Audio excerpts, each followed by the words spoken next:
अस्सलाम वालेकुम first year बेटे। Open your physics book.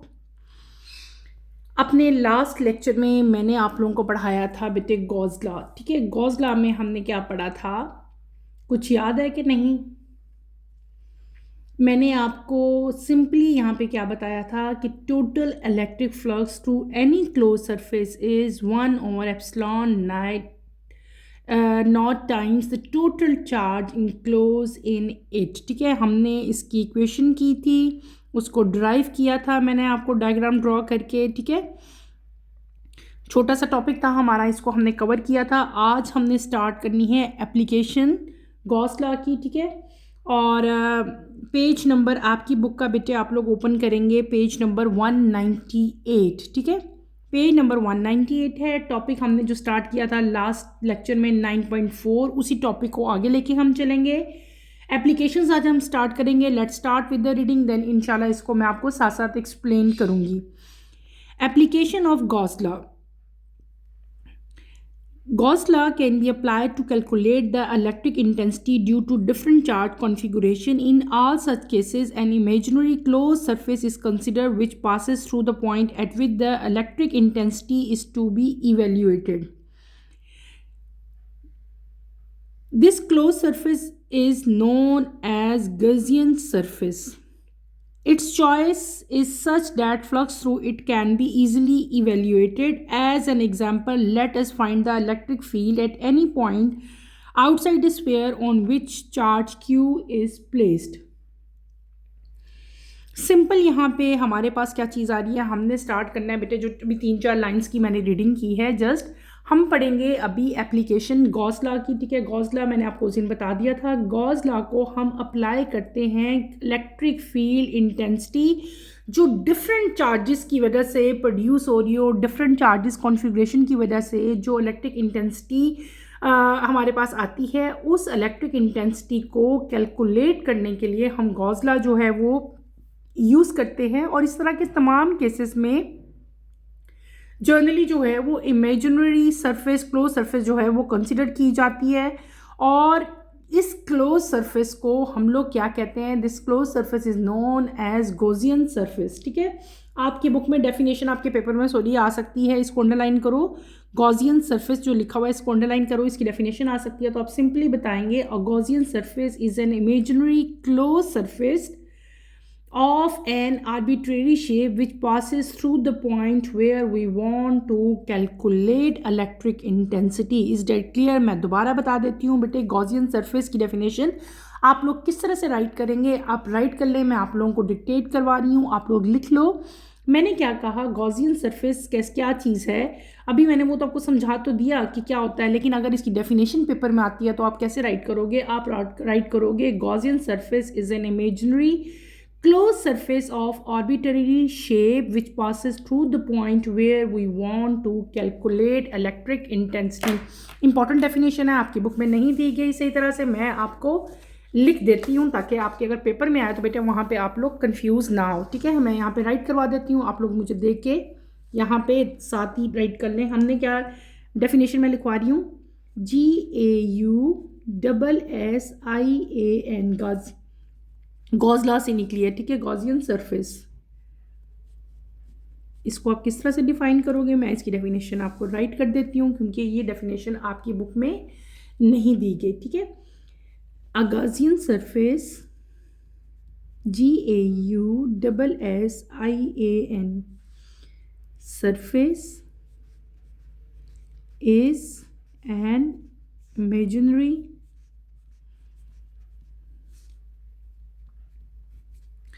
closed surface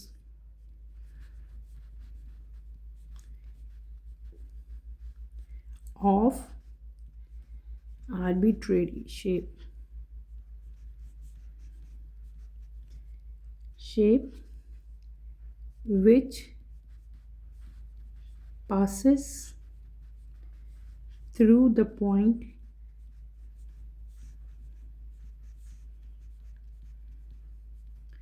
where we want to calculate electric intensity. ठीक हो गया, ये रही इसकी प्रॉपर डेफिनेशन। अगर आपके पेपर में इसकी डेफिनेशन आती है देन बेटे आपने ये वाली डेफिनेशन राइट करनी है।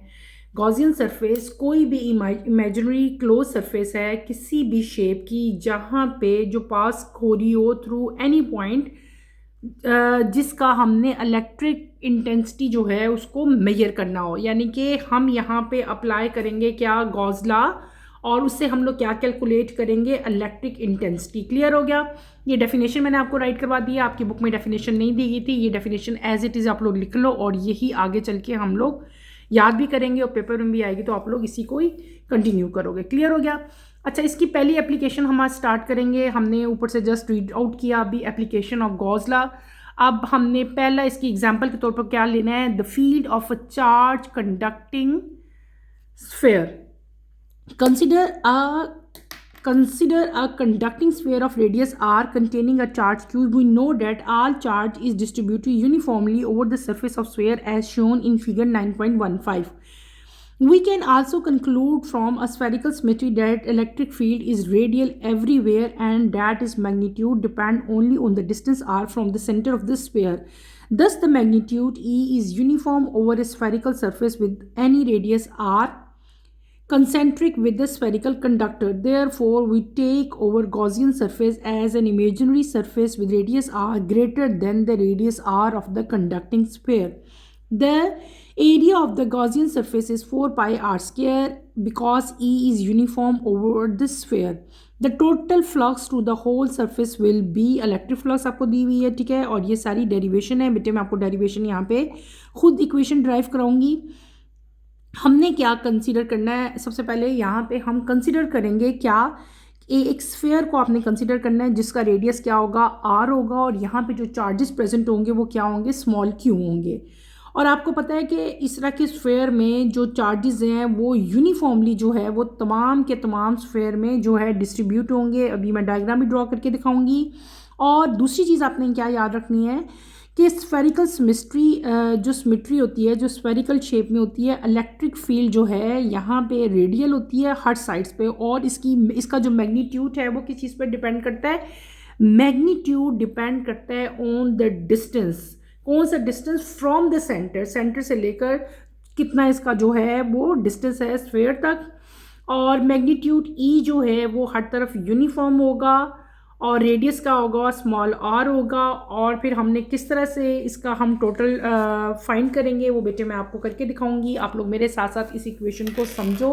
हम इस इक्वेशन को समझते हैं। हमने क्या पढ़ा, हम पढ़ रहे हैं field of charge conducting sphere, ठीक है। मेरे साथ साथ आप लोगों ने इसको पढ़ते जाओ और आप लोग करते जाओ, ठीक है। इसको मैं कोशिश करती हूँ कि अगर आपके पेपर में ये नोट आएगा तो मैं आपको नोट्स की फॉर्म में ही इसको राइट करवाऊँ ताकि आपको समझ भी आ जाएगा। नोट आएगा तो आपने लिखना कैसे है। हम पढ़ रहे हैं the field of a charge conducting sphere, ठीक है। The field of a charge, ये ख़त्म ही हो जाता है बार बार। The field of a charge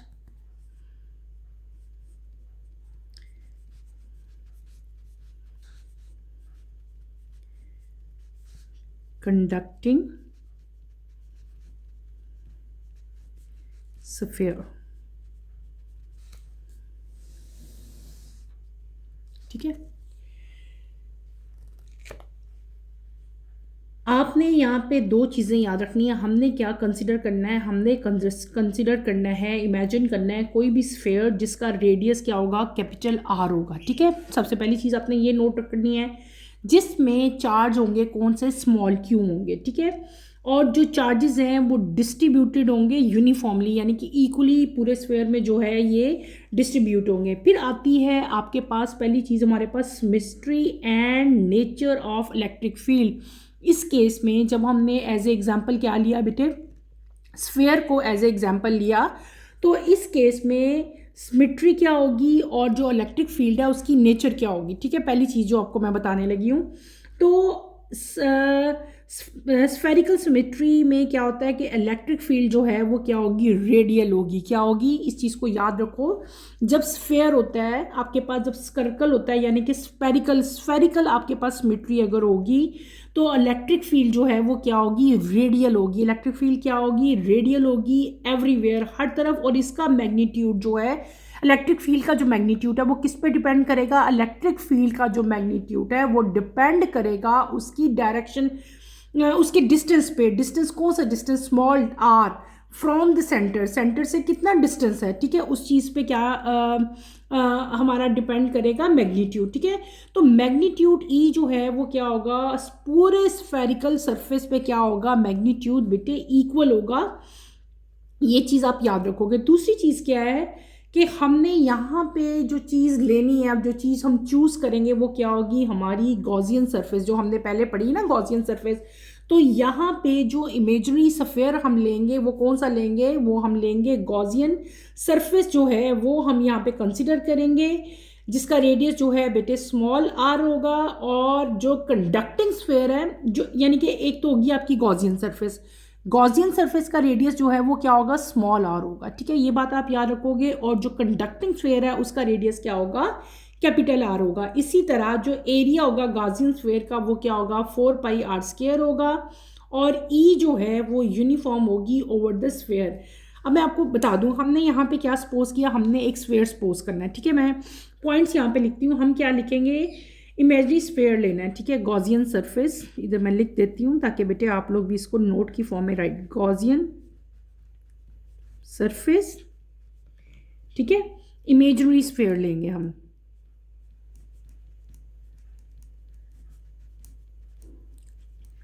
और इसका जो रेडियस होगा वो क्या होगा, स्मॉल और आर होगा, ठीक है। इसी तरह जो कंडक्टिंग स्फेयर होगा, कौन सा,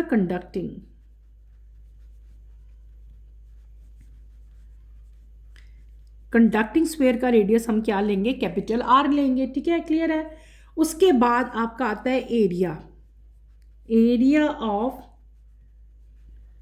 GAUSSI गॉसियन स्फेयर। इसका एरिया कितना होगा बेटे, 4 पाई आर स्क्वायर लेना है आपने। और जो ई होगी वो क्या होगी, ई इज यूनिफॉर्म, ठीक है, इलेक्ट्रिक फील्ड ये क्या हो जाएगी आपकी, यूनिफॉर्म होगी। अब हमने यहाँ पे कैलकुलेट क्या करना है, हमने कैलकुलेट करना है टोटल फ्लक्स, ठीक है। ये चीज़ हमने क्या करनी है, फाइंड आउट करनी है, यानी कि मेजर करनी है। कैसे करेंगे, मैंने आपको भी बताया कि हम यहाँ पे जो टोटल फ्लक्स बेटे फाइंड करेंगे वो फाइंड करेंगे बाय अप्लाइंग गॉस लॉ, ठीक है। यहाँ पे मैं डायग्राम भी बनाती हूँ। हमने क्या सपोज किया, एक स्फेयर लेना है आपने, ठीक है, छोटा सा स्फेयर लो, ठीक है। इसी तरह इसको आउटलाइन इसकी एक और स्फेयर से देख लेते हैं,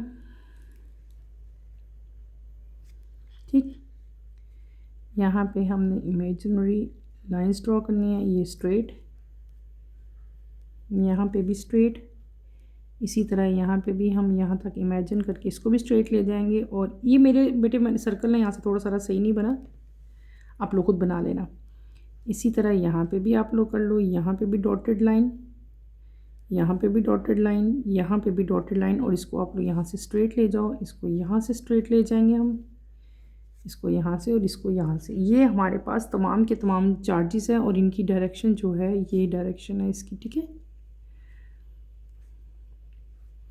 ये एरोस डायरेक्शन को शो करें, ठीक है। और ये हमारे पास क्या है, तमाम के तमाम चार्जेस हैं पॉजिटिव। हमने क्या कर लिया, हमने एक कंडक्टिंग स्फेयर लिया, क्या लिया, कंडक्टिंग स्फेयर है। ये कंडक्टिंग स्फेयर है जिसका रेडियस क्या है, कैपिटल आर है। इसका रेडियस कैपिटल आर है और इसके ऊपर जो चार्ज हैं उनको हमने किससे क्या चार्ज लेंगे हम लोग, कैपिटल क्यू, जो स्मॉल क्यू जो है वो हम चार्ज लेंगे, ठीक है। बाकी चीज़ें मैंने आपको सारी यहाँ पे बता दी हैं। अब हमने क्या फाइंड करना है, हमने फाइंड करना है इलेक्ट्रिक फ्लक्स, ठीक है। इलेक्ट्रिक फ्लक्स यहाँ पे हम कैसे फाइंड करेंगे, हम फाइंड करेंगे इलेक्ट्रिक फ्लक्स कैसे, क्या इसकी इक्वेशन क्या है। पहले आप यहाँ पे हम क्या करेंगे, electric flux by Gauss law जो हमने पढ़ा था, वो हमने क्या पढ़ा था बेटे, आप रिकॉल करो इसको। मैंने आपको पढ़ाया था E/A, यही पढ़ा था। अभी ए क्या चीज़ है, ए है हमारे पास एरिया। और एरिया अभी मैंने बताया है कि गॉसियन स्फेयर का एरिया क्या होता है, 4 पाई आर स्क्वायर। इसका मतलब है इसकी जगह पे मैं एरिया की जगह पे, एरिया मैंने अभी आपको बताया है ना, area is equals to 4 pi R square, ये हमने यहाँ पे राइट किया। इस एरिया की वैल्यू मैं यहाँ पे लगाऊंगी। जब मैं इसकी वैल्यू लगाऊंगी तो हमारी इक्वेशन क्या बन जाएगी, हमारी इक्वेशन बन जाएगी ई मल्टीप्लाई बाय 4πr²। क्लियर है। और ये भी हमने पढ़ा था, एक और भी हमने इक्वेशन पढ़ी थी कि गॉस लॉ जो है वो किसके इक्वल होता है। हम अभी पढ़ के आए थे कि ये इक्वल होता है Q divided by epsilon not के भी। ऐसी ये भी इक्वेशन पढ़ी हुई है ना हमने, ठीक है। अब ये आप सपोज करो कि ये हमारी इक्वेशन 1 थी, ठीक है, और ये सपोज करो आप हमारी इक्वेशन 2 है। अब हमने क्या करना है, कंपेयर करनी है, कंपेयर इक्वेशन 1 एंड इक्वेशन 2। बेटे इक्वेशन 1 और इक्वेशन 2 को जब हम कंपेयर करेंगे, दोनों को कंबाइन करेंगे तो हमारी इक्वेशन क्या बन जाएगी। जैसे हमारे पास था कि इलेक्ट्रिक फ्लक्स किसके इक्वल है, ई डॉट ए के इक्वल है। तो मैं इसकी अगर ये वाली हमारे पास वैल्यू है, ये लिखा हुआ है इलेक्ट्रिक फ्लक्स की जगह मैं ये वाली वैल्यू पुट कर सकती हूँ ना। तो मैं इस इक्वेशन में ये इसकी वैल्यू पुट कर लूँगी, क्या, ई ए। ये इक्वेशन मैंने यहाँ पे पुट कर ली, ठीक है, ई ए की। और यहाँ पे ये किसके इक्वल था, ये इक्वल था Q divided by epsilon not के। ऐसे हुआ, ये सिंपल, मैंने कुछ भी नहीं किया, सिर्फ इसकी जगह पे इसकी ये वाली वैल्यू पुट कर ली है और ये ऐसे का ऐसे रहा। अब हमने क्या किया था, हमने देखा था कि एरिया किसके इक्वल है, इसका एरिया था किसके इक्वल था, मल्टीप्लाई बाय 4πr² के। Q का Q हमारे पास रह जाएगा और is equal to epsilon naught आ जाएगा, ठीक है। अगर हमने E फाइंड करना हो तो E हमारा इधर रह जाएगा, Q वैसे का वैसे, एप्सिलॉन वैसे। ये यहाँ पे क्या हो रही है, पूरी की पूरी टर्म मल्टीप्लाई हो रही है, वहाँ पे जाके ये क्या हो जाएगी, डिवाइड हो जाएगी, 1/4πr², ऐसे आ गई, ठीक है। इसको दोबारा से अगर रीअरेंज हम लोग करें तो हम ऐसे कर लेंगे, 1/4πr² को हम साइड पे ले आते हैं और जो Q बाय एप्सिलॉन नॉट है उसको हम लोग इधर ले जाते हैं, ठीक है। इसको दोबारा से रीअरेंज करेंगे तो हम क्या कर लेंगे, 1/4π एप्सिलॉन नॉट को इधर ले जाते हैं और Q डिवाइडेड बाय r² को मैं इधर साइड पे ले गई हूँ, ठीक है। क्लियर है। तो हमारा जो E है वो किसके इक्वल आ गया, जो इलेक्ट्रिक फील्ड है वो हमारी क्या आ गई, 1/4π epsilon naught Q divided by r² के इक्वल आ गई, ठीक है। अब ये इलेक्ट्रिक फील्ड है इनसाइड द सरफेस, यानी कि सरफेस के अंदर होगी, ठीक है। इसी तरह अगर हम करें कि electric field outside the sphere कितनी होगी, इनसाइड में आपने ये है इनसाइड। अगर हम लोग करें कि electric field outside the sphere, outside the sphere, बेटे अगर इलेक्ट्रिक फील्ड को हम आउटसाइड द स्फीयर करें तो उस केस में क्या हो जाएगा कि आउटसाइड पे जो हमारा रेडियस है, जो पहले स्मॉल आर था, वो आउटसाइड पे क्या होता है, कैपिटल आर होता है। इक्वेशन आपकी वही रहेगी, सिर्फ और सिर्फ क्या आ जाएगा, यहाँ पे कैपिटल आर आ जाएगा, E is equal to 1/4π epsilon naught, और यहाँ पे क्या आ जाएगा, Q डिवाइडेड बाय r², ठीक है। ये इनसाइड की होगी जब हमारे पास रेडियस क्या था, स्मॉल आर था। ये आउटसाइड होगी जब हमारे पास रेडियस क्या हुआ, कैपिटल आर हो गया। यानी कि इलेक्ट्रिक फील्ड, इसका मतलब क्या हुआ, इसी का मतलब क्या है, ये और ये तो दोनों सेम होगी, यहाँ पे स्मॉल आ रहा है, यहाँ पे कैपिटल आ रहा है, तो डिफरेंस क्या है। इसका मतलब ये हुआ कि बेटे जो फील्ड है at any point outside of the sphere is same as though the entire charges जो सेंटर में भी होंगे, ठीक है। सेंटर में हों चाहे आउटसाइड हों, तो इलेक्ट्रिक फील्ड किसी भी पॉइंट पे क्या रहती है, वो सेम रहती है, क्या रहती है, सेम रहती है। Is that clear. इसके बाद आपकी जस्ट यहाँ पे हमारे पास एक इक्वेशन यहाँ पे और आती है, वो क्या है कि अगर इसी चीज़ को, ये जो हम इलेक्ट्रिक फील्ड इंटेंसिटी लिख रहे हैं, ठीक है, अपनी, अगर इस इक्वेशन को, इलेक्ट्रिक फील्ड इंटेंसिटी को आपने वेक्टर की फॉर्म में लिखना हो तो वेक्टर की फॉर्म में आप लोग कैसे लिखोगे, मैं यहाँ पे लिख देती हूँ, एक लाइन है मैंने, फिर आपका वो ख़राब हो जाएगा। अगर हम इसको वेक्टर फॉर्म में लिखना हो अगर हमने, ठीक है, तो वेक्टर फॉर्म में हम इसको कैसे लिखेंगे, हम लिखेंगे कि E is equals to, in vector form, ठीक है।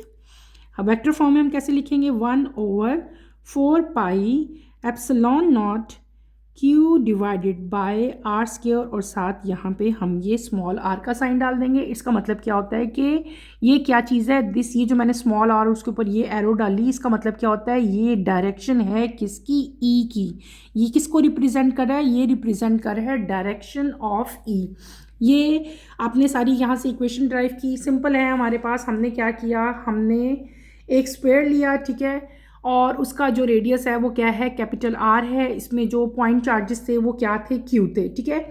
हमने और मैंने आपको बताया कंडक्टिंग स्फेयर का रेडियस आर है और जो इमेजरी सरफेस है उसका रेडियस क्या है, स्मॉल आर है। ई यहाँ पे यूनिफॉर्म है। टोटल फ्लक्स हमने मेजर करनी थी, हम कैसे करेंगे, हम यहाँ पे अप्लाई करेंगे गॉस लॉ। गॉस लॉ किसके इक्वल था वो मैंने लिखा। फिर मैंने आपको बताया कि एरिया यहाँ पे स्फेयर का कितना है, 4πr², 4πr² की वैल्यू लिखी। फिर मैंने आपको ये भी बताया कि इलेक्ट्रिक फ्लक्स जो है वो इसके इक्वल भी होता है। अब मैंने यहाँ पे ये वाली वैल्यू पुट कर दी ई ए, और ये ऐसे की ऐसे ही रहेगी। एरिया हमें पता था 4πr², हमने वो लगाया। अब ये इधर रह गया, ये यहाँ पे मल्टीप्लाई हो रहा है, वहाँ पे जाके क्या हो जाएगा, डिवाइड हो जाएगा। इस इक्वेशन को हमने रीअरेंज किया, रीअरेंज करके क्या कर लिया कि इसको हम इधर ले आए और इसको हम इस साइड पे ले गए, ठीक है। और अगर electric field outside the sphere करेंगे तो स्मॉल आर की जगह कैपिटल आर हो जाएगा। इसका मतलब क्या हुआ कि एट एनी पॉइंट, चाहे वो इनसाइड हो चाहे आउटसाइड हो, सेंटर के करीब हो, ठीक है, तो जो इलेक्ट्रिक फील्ड है वो क्या रहती है, वो सेम रहती है on the entire area. In the end मैंने आपको क्या बता दिया कि अगर वेक्टर फॉर्म में हमने ये इलेक्ट्रिक फील्ड लिखनी हो तो वेक्टर फॉर्म में हम इसको इस तरह से राइट करेंगे। और ये जो मैंने स्मॉल आर लिखा है इसका मतलब क्या होता है कि ये आर जो है दिस इज डायरेक्शन ऑफ ई, ई की जो है डायरेक्शन है उसको ये रिप्रेजेंट कर रहा है। क्लियर हो गया बेटे, ये डेरिवेशन थी, इसको आपने अच्छी तरह से करना है। बहुत ईजी जो है ये टॉपिक था। अब हम अपने अगले टॉपिक की तरफ चलेंगे बेटे। ये जो आ रहा है ये यूनिट वेक्टर है। अच्छा, वेक्टर फॉर्म में हम इसको लिख रहे हैं तो this is unit vector. Clear है। अगले टॉपिक की तरफ चलते हैं हम लोग। अगला टॉपिक हमारा काफ़ी लेंथी है लेकिन हम कोशिश करते हैं जितना आज के लेक्चर में हम लोग कवर कर सकें, देन बाकी जो है इसको हम लोग अगले लेक्चर में कंटिन्यू कर लेंगे। नेक्स्ट पेज पे अपने लोग आओ 199 पे, अपनी बुक के पेज नंबर 199 पे अगर आप आएँ, यहाँ पे एक टॉपिक आपको दिया हुआ है इलेक्ट्रिक पोटेंशियल। थोड़ा सा इसको आज मैं स्टार्ट करती हूँ, बाकी इंशाल्लाह इसको हम नेक्स्ट लेक्चर में कंप्लीट करेंगे। Figure 9.6 shows two oppositely charged parallel plated with produce a uniform electric field. Let us consider a positive charge Q which is allowed to move in a uniform electric field. The positive charge will move from plate B to A and will gain kinetic energy. If it is to be moved from A to B, an external force is needed to make the charge move against the electric field and will gain potential energy. Let us impose a condition that as the charge is moved from A to B, it is moved keeping electrostatic equilibrium. It moves with uniform velocity. This condition could be achieved by applying a force equal and opposite to QE at every point along its path. The work done by external force against the electric field increases electrical potential energy of the charge that is moved. ठीक हो गया। Let WA be the work done by the force in carrying positive charge Q from A to B while keeping the equilibrium charge in equilibrium. The change in its potential energy is delta U is equals to WAB, where UA and UB are defined as the potential energies at point A and B respectively. To describe electric field, we introduce the idea of electric potential difference. The potential difference between 2 points A and B in electric field is defined as the work done in carrying a unit positive charge from A to B while keeping the charge in equilibrium, where VA and VB are defined as electric potential at point A and B respectively. Electric potential energy difference and electric potential difference between point A or B are as related. ठीक है। Thus, the potential difference between 2 points can be defined as the difference of potential energies per unit charge. यहाँ तक पहले मैं explain करती हूँ, बाकी हम लोग जो है वो बाद में पढ़ेंगे। हमने क्या पढ़ा, हमने पढ़ा इलेक्ट्रिक पोटेंशियल। क्या पढ़ा, इलेक्ट्रिक पोटेंशियल। इलेक्ट्रिक पोटेंशियल को समझाने के लिए हम यहाँ पे क्या करेंगे, एक एग्जांपल लेंगे। आपने कंसिडर करना है क्या, एक पॉजिटिव चार्ज जिसको हम अलाउ करेंगे कि वो यूनिफॉर्म इलेक्ट्रिक फील्ड में मूव करे। क्या करे, दोबारा बता रही हूँ, हमने क्या करना है, यहाँ पे मैं आपको ड्रॉ करके बताती हूँ बेटे ताकि आपको अच्छी तरह से समझ आए। इस तरह से आप लोग इसको समझ नहीं सकते, ठीक है। हम कंसिडर करेंगे, यहाँ पे हम चलते हैं, चलें आप लोगों को मैं समझाती हूँ। हमने क्या कंसिडर करना है, हमने कंसिडर करना है पॉजिटिव चार्ज, ठीक है। एक पॉजिटिव चार्ज है जिसको हम अलाउ करेंगे कि वो मूव करे यूनिफॉर्म इलेक्ट्रिक फील्ड में, ठीक है, between two oppositely charge parallel plates, ठीक है। दो ऑपोजिट चार्ज प्लेट्स लेनी है आपने, ठीक है। कौन कौन सी, एक पॉजिटिव लोगे और एक कौन सी लोगे आप नेगेटिव लोगे, ठीक है। सपोज करनी है हमने, क्या मैंने कहा, दो ऑपोजिटली चार्ज प्लेट्स लेंगे हम। एक आपकी यहाँ पे हम हेडिंग देते हैं इलेक्ट्रिक पोटेंशियल। हमने क्या कंसीडर करना है, टू ऑपोजिटली चार्ज प्लेट्स, ठीक है। एक ये प्लेट हम ले लेते हैं, एक प्लेट हम ये ले लेते हैं, ठीक है। और यहाँ पे हमारे पास जो हैं वो डिफरेंट टाइप के चार्जेस आएंगे, ठीक है। ऐसे ही हम इसको लाइंस लगाओ आप लोग,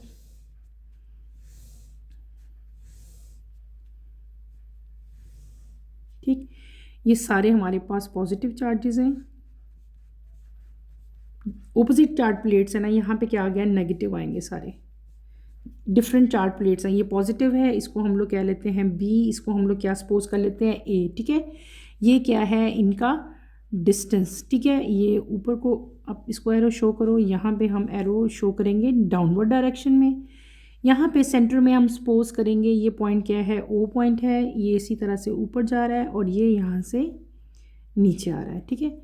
दिस इज़ क्यू ई, इसको हम क्या रिप्रेजेंट क्या लेंगे, क्यू ई क्या लेंगे, इसको हम लोग क्या रिप्रेजेंट कर लेते हैं एफ, यानी कि फोर्स, और ये क्या चीज़ आ जाएगा आपका चार्ज क्यू, ठीक है। इस तरह की डायग्राम आप यहाँ पे ड्रॉ करेंगे। अब हम क्या करेंगे, हमने क्या करना है, मैंने आपको क्या कहा कि let us consider positive charge Q. एक पॉजिटिव चार्ज क्यू आप लोगों ने कंसिडर करोगे, क्यू को, जिसको हम अलाउ करेंगे कि वो मूव करे यूनिफॉर्म इलेक्ट्रिक फील्ड में, ठीक है। किसमें, यूनिफॉर्म इलेक्ट्रिक फील्ड में ये मूव करेगा between two opposite charge parallel plates. एक प्लेट ये है और एक प्लेट ये है, ये दोनों पैरेलल हैं लेकिन दोनों प्लेट्स क्या हैं, ऑपोजिटली चार्ज हैं। ये पॉजिटिव चार्ज है, इसके ऊपर कौन सा चार्ज है, नेगेटिव चार्ज है। इस क्यू को हमने अलाउ किया कि ये यहाँ पे फ्रीली मूव करे इन, और यहाँ पे जो इलेक्ट्रिक फील्ड है वो क्या है, वो यूनिफॉर्म है, ठीक है। तो ये फ्रीली यहाँ पे मूव करेगा, पॉजिटिव चार्ज जो है ये मूव करेगा from plate B to A, B से ए की तरफ ये मूव करेगा। तो बी से ए की तरफ आएगा तो ये वाली डायरेक्शन होगी ना, ऊपर से नीचे आ रहा है ना, ये देखो अब समझ आई, बी से नीचे डाउनवर्ड आ रहा है, ठीक है। ये क्या करेगा, पॉजिटिव चार्ज जो है प्लेट बी से प्लेट ए की तरफ आएगा। जब ये प्लेट बी से ए की तरफ आएगा तो ये क्या गेन करेगा, इट गेन काइनेटिक एनर्जी, ठीक है। क्या गेन होगा इसके अंदर, किस चीज़ की कौन सी चीज़ ज़्यादा यहाँ पे प्रोड्यूस होगी बेटे, it gain kinetic energy, kinetic energy यहाँ पे प्रोड्यूस होगी। इसी तरह अगर ये मूव करे फ्रॉम ए टू बी, अभी तो हमने कहा था बी टू ए, जब ये मूव करेगा ए टू बी, ठीक है, तो एक्सटर्नल फोर्स जो है वो यहाँ पे हमें ज़रूरत होगी एक्सटर्नल फोर्स की, ताकि चार्ज जो है वो अगेंस्ट द इलेक्ट्रिक फील्ड। अभी मैंने आपको क्या बताया था, ये बी टू ए मूव कर रहा है, लेकिन अब मैं क्या कह रही हूँ कि अगर इसने मूव करना हो बेटे ए से बी में, तो इस केस में हमें एक्सटर्नल फोर्स जो है उसकी ज़रूरत होगी ताकि चार्ज जो है वो against the electric field move कर सके। उस फोर्स को हम लोग क्या कह लेंगे, एफ कह लेंगे। और जब ये अगेंस्ट द ग्रेडियंट जाएगा, देखो बी टू ए आएगा तो इलेक्ट्रिक एनर्जी गेन होगी। इसी तरह जब ए टू बी मूव करेगा, ये जब ए टू बी मूव करेगा तो पुट गेन, क्या चीज़ गेन होगी बेटे, पोटेंशियल एनर्जी गेन होगी। ये दो पॉइंट्स आपने यहाँ पे याद रखने हैं, ठीक है। अब हमने क्या करना है, हमने एक और कंडीशन इसके ऊपर इम्पोज करनी है कि चार्ज जो है वो मूव करेगा ए टू बी जब हमारे पास इलेक्ट्रोस्टैटिक फोर्स जो है वो इक्विलिब्रियम होगी, यानी कि वो यूनिफॉर्म वेलोसिटी से मूव कर रहा होगा। तो जो हमारे पास यहाँ पे बेटे ये सारा कुछ जब कंडीशन जो है ये हम अचीव करेंगे जब हम इसके ऊपर क्या अप्लाई करेंगे बेटे, फोर्स अप्लाई करेंगे। और फोर्स जो है वो इक्वल भी होती है और ऑपोजिट भी होती है टू क्यू ई। तो यहाँ पे हमारे पास जो फोर्स आएगी वो किसके इक्वल होगी, वो इक्वल होगी क्यू इंटू ई के इक्वल होगी, ठीक है। एट एवरी पॉइंट फोर्स जो है वो सेम रहेगी और यही फोर्स आपके पास आएगी, ठीक है। क्लियर है। अब आपने क्या सपोज करना है बेटे, आपने सपोज करना है कि यहाँ पे हमारे पास वर्क डन हो रहा है। कौन सा वर्क डन, वर्क जब ये मूव कर रहा है तो हमारे पास जो वर्क डन हो रहा है उसको हम किससे लिख लेंगे, हम उसको राइट कर लेंगे WAB के साथ, ठीक है। यानी कि ये वो वर्क डन है जो कि फोर्स के, मतलब फोर्स से वर्क डन तो होता है ना, फोर्स तो रिक्वायर्ड होती है कोई भी काम करने के लिए, तो ये वो वर्क डन है जो फोर्स से हो रहा है, लेकिन इस किस तरह हो रहा है, जब पॉजिटिव चार्ज यानी कि Q जो है वो A to B, यानी कि मैंने यहाँ पे AB लिखा ना, पॉजिटिव चार्ज जब A से B की तरफ मूव कर रहा है तो जो वर्क डन होगा उसको हम लोग क्या कह लेंगे, WAB। WAB को हम लोग यहाँ पे कैसे राइट करेंगे, हम करेंगे UB minus UV is equals to WAB के इक्वल करेंगे, ठीक है। यहाँ पे मैंने दो चीज़ें लिखी, एक मैंने ये लिखा, एक मैंने ये लिखा। व्हाट आर दीज, ये हैं पोटेंशियल डिफरेंस। यहाँ पे जो U मैंने यहाँ पे मेंशन किया, ये वर्ड मैंने लिखा है, दिस इज पोटेंशियल एनर्जीज। इसको हम लोग क्या कहते हैं, पोटेंशियल एनर्जीज, ठीक है। और ये पोटेंशियल एनर्जी है कौन से पॉइंट पे, पॉइंट A और पॉइंट B पे, ये A है। पॉइंट A और पॉइंट B की पोटेंशियल एनर्जीज को ये रिप्रेजेंट कर रहे हैं, और जब ये एट पॉइंट B की जो पोटेंशियल एनर्जी है उसको A की पोटेंशियल एनर्जी से जब हम माइनस करेंगे तो हमारे पास क्या आएगा, टोटल वर्क डन जब चार्ज मूव करेगा from point A two point B, ठीक है। इसी तरह से हमने अब एक नया आइडिया यहाँ पे इंट्रोड्यूस करवाना है, that is electric potential difference.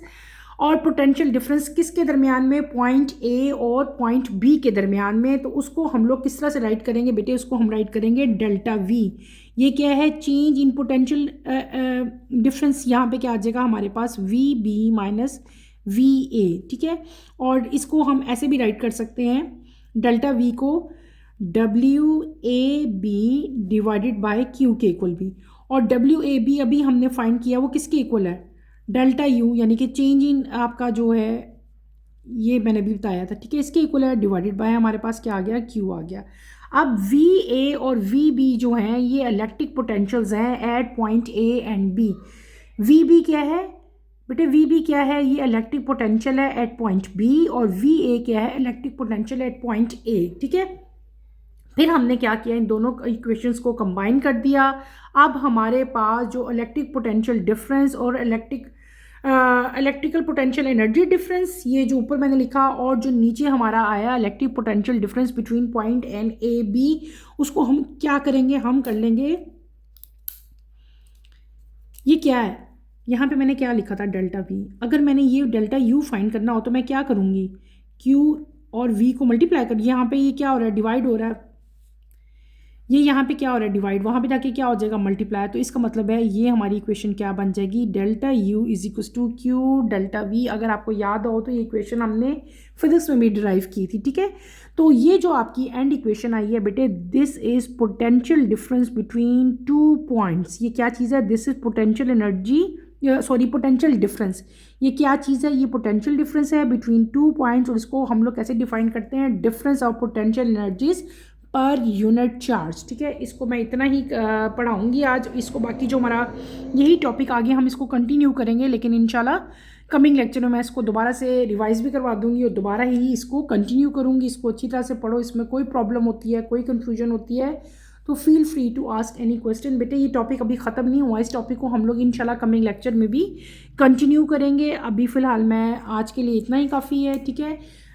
इंशाल्लाह इसी जो डेरिवेशन है इसी को आगे हम कंटिन्यू करेंगे। नेक्स्ट लेक्चर की नोटिफिकेशन के लिए आप चैनल को शेयर करें, लाइक करें और सब्सक्राइब करें, और मुझे यहीं पे इजाज़त दें। इंशाल्लाह नेक्स्ट लेक्चर में आपसे दोबारा मुलाकात होगी। टिल देन अल्लाह हाफिज़। फर्स्ट ईयर टेक केयर बेटे, अपना ख्याल रखिएगा। अल्लाह हाफिज़।